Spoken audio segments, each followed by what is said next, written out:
प्यारे शिव भक्तों, मैं अंकुश और मैं राजा, हम दोनों भाई भगवान शंकर की एक अद्भुत कथा प्रस्तुत करने जा रहे हैं। आशा है यह कथा आपको बहुत पसंद आएगी और हम दोनों के साथ हमारी पूरी टीम को आपका प्यार और आशीर्वाद मिलेगा।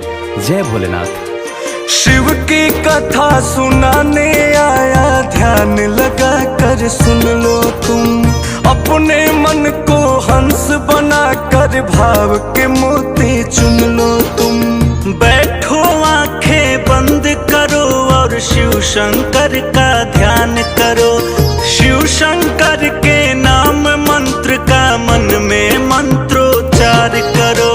सच्चे मन से भोले का जो नाम जुबा पर लाता है, सच कहता हूँ तन और मन से वो पवित्र हो जाता है। होकर पवित्र तुम महादेव की महिमा की अब कथा सुनो। मिट जाएगी व्यथा तुम्हारी, भूल के अपनी व्यथा सुनो। शिव शंकर की भक्त कोई थी कुंवारी बाला काशी में। पिता नहीं थे दुर्दिन में, माने था पाला काशी में। काशी की वो वासी थी, गंगा जी रोज नहाती थी। विश्वनाथ के मंदिर में नित्य पूजा करने जाती थी।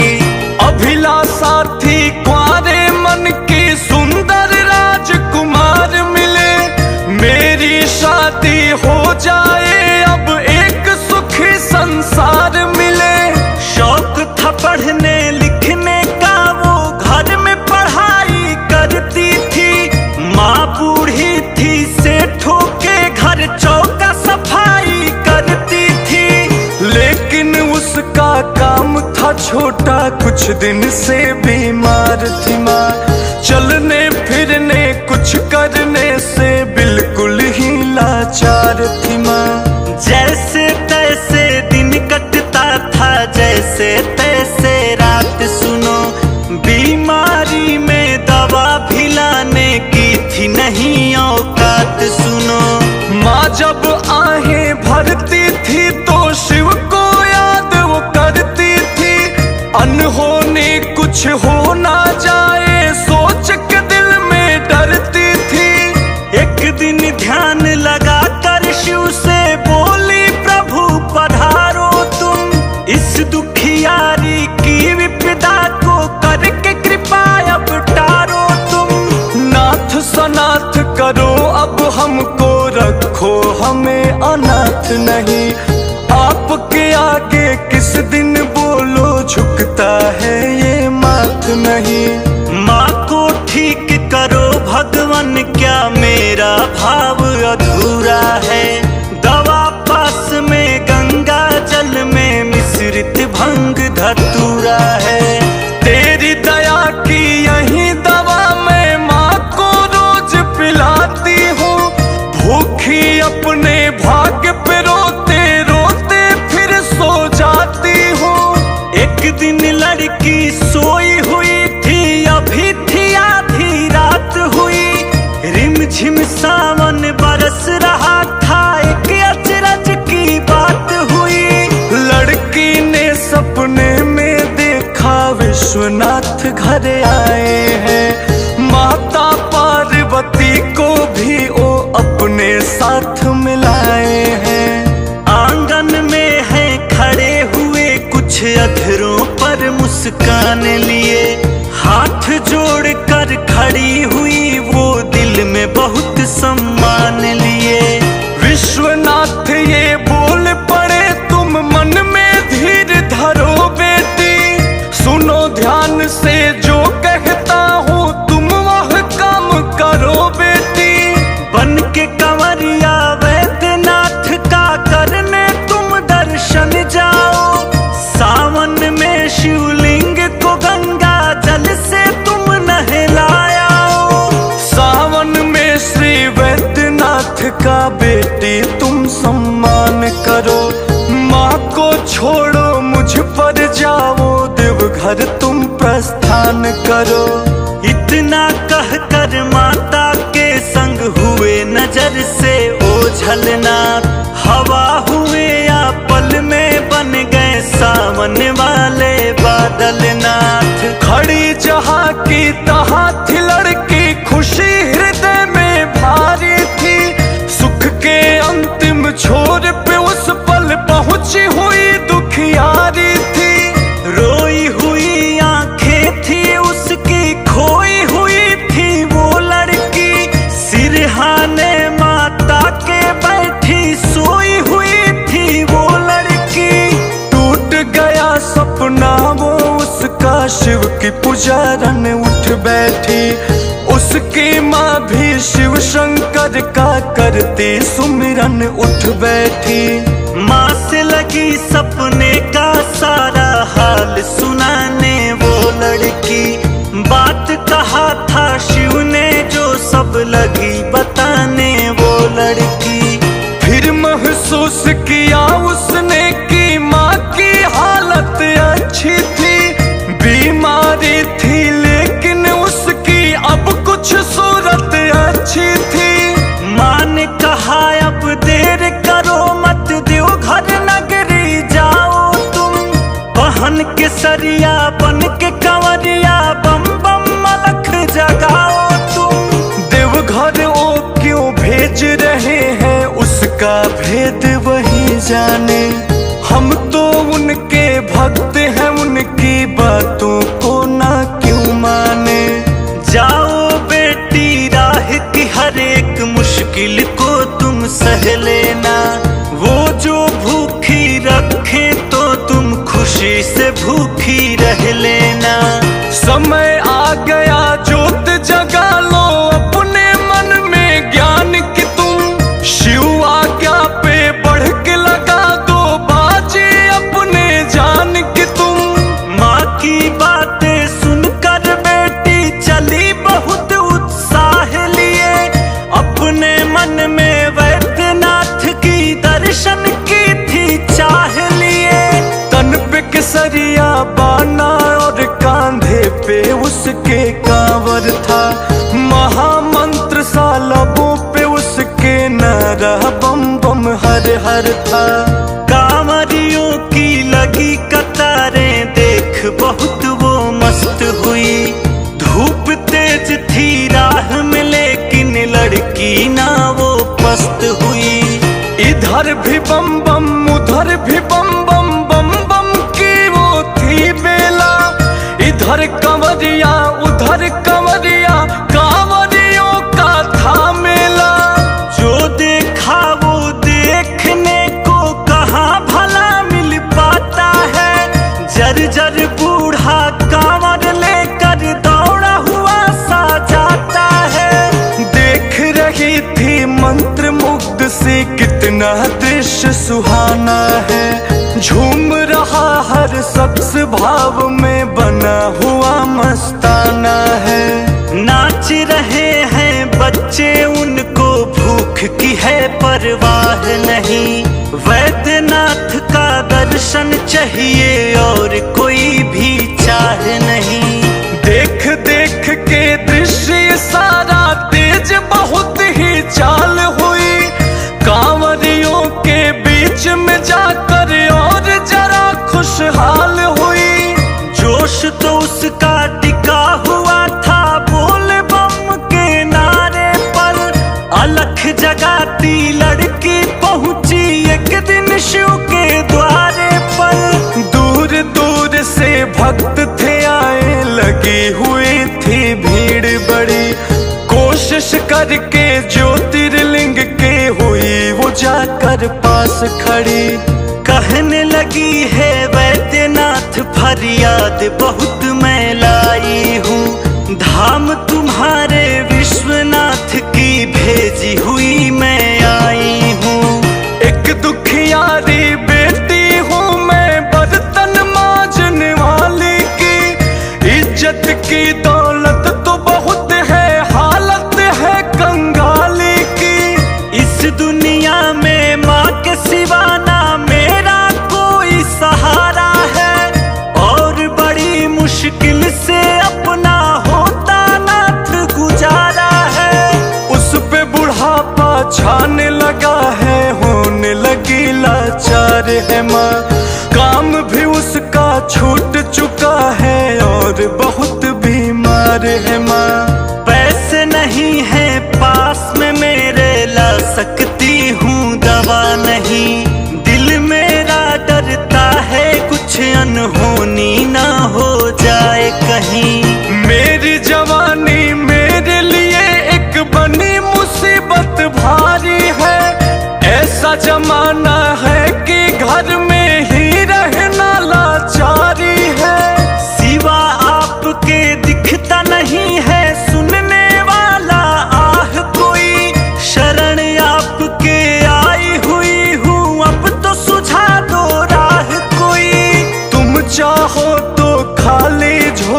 जाएगी। मर जाऊंगी या तो मैं और माँ भी मेरी मर जाएगी। इतना कह कर लगी सिसकने, होने लगी तबीयत बोझल। आंख से आंसू लगे टपकने लगी, चढ़ाने शिव को जल।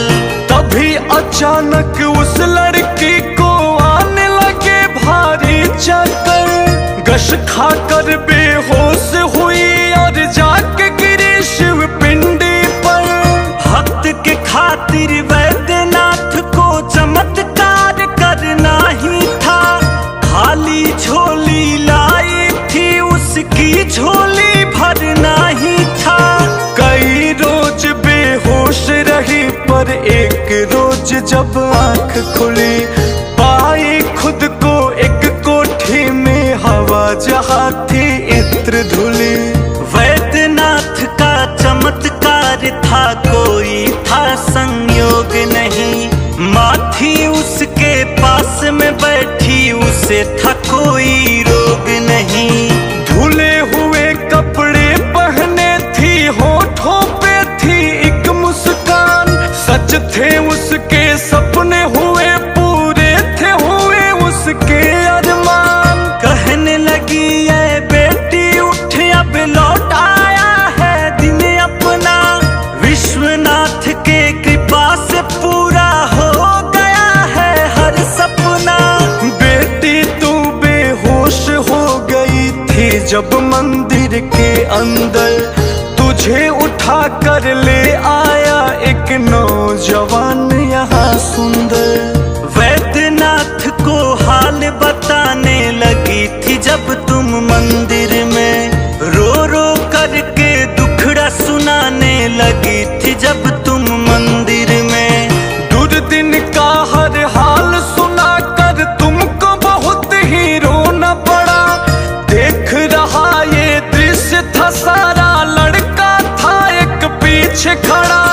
होकर जब बेहोश गिरी तुम वैद्यनाथ के पिंडी पर। लड़का उठाया था ऐ बेटी तुझको झट आगे बढ़कर। लड़के से लोगों ने पूछा बोलो ये लड़की है कौन। उत्तर कुछ ना सूझ पड़ा तो खड़ा रहा वो कुछ पल मौन। अपनी आंखें बंद किया और शिव शंकर का ध्यान किया। कुछ आदेश मिला बाबा का, साथ में आशीर्वाद मिला। आंख खोल कर लोगों को लड़के ने दिया ये फिर उत्तर। साथ ये मेरे आई है और मेरी है ये मंगेतर। अस्पताल फिर लेके गया वो तुझे उठा कर ऐ बेटी। काशी नगरी लाया तुझे इलाज करा कर ऐ बेटी। देखो ये संयोग कि वो काशी का रहने वाला है और काशी के धनवानों में उसका रुतबा आला है। फिर मुझको भी ढूंढा और इलाज भी मेरा करवाया। बाबा ने आदेश दिया था जो वो मुझको बतलाया। बाबा ने आदेश दिया है, मैंने हामी भर दी है। ब्याह की तेरी साथ में उसके सब तैयारी कर दी है। तभी वहां पे लड़का आया, लड़की की जब पड़ी नजर। एक टक उसको देखती रह गई, लड़का था इतना सुंदर।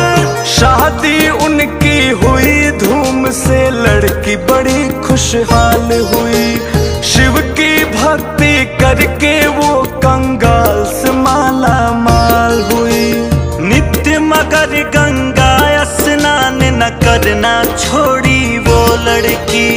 विश्वनाथ पूजन का पावन व्रत ना तोड़ी वो लड़की। सुख के दिन वो काट रही थी अपने प्यारे पिया के घर। सोच लिया था पिया के संग में जाऊंगी कांवर लेकर। कांवर की तैयारी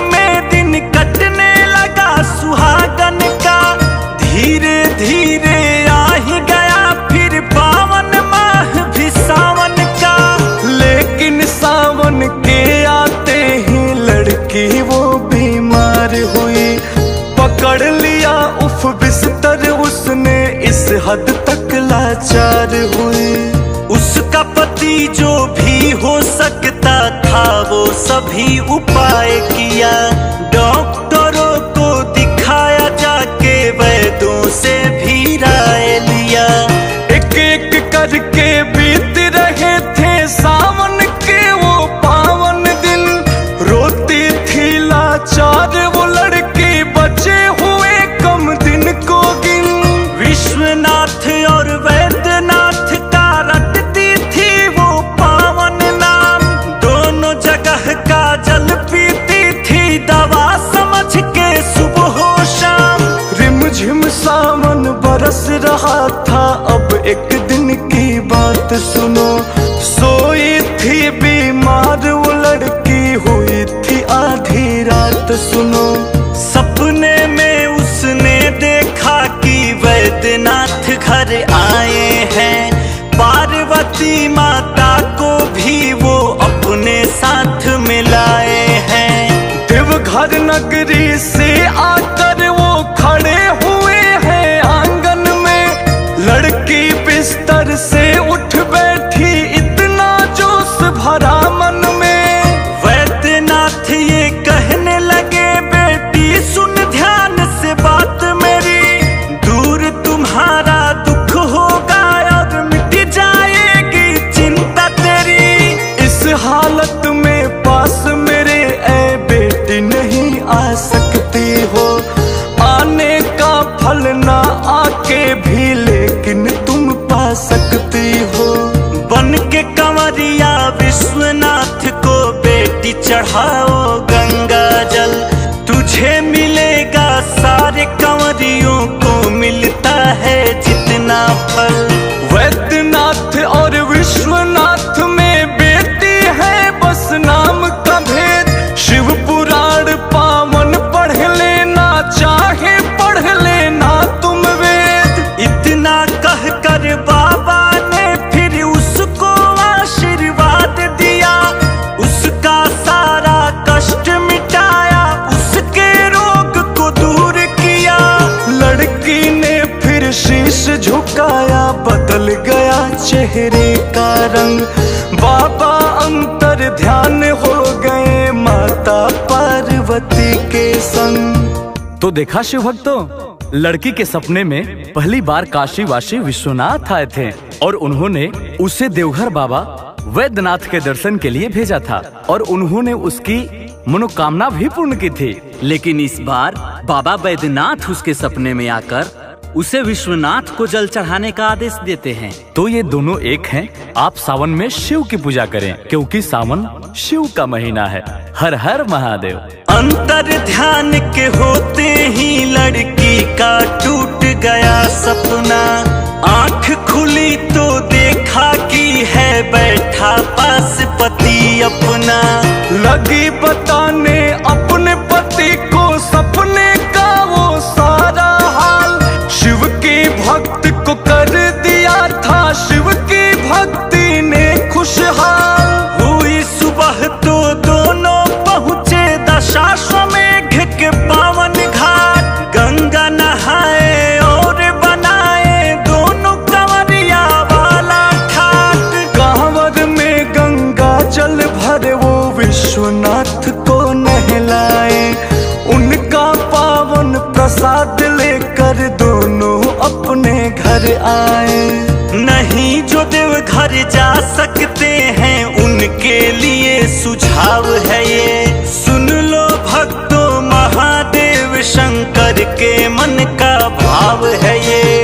अपने गांव नगर में जो भी शिव का मंदिर हो पावन, उसमें जाना और मूरत को नहलाना तुम भर सावन।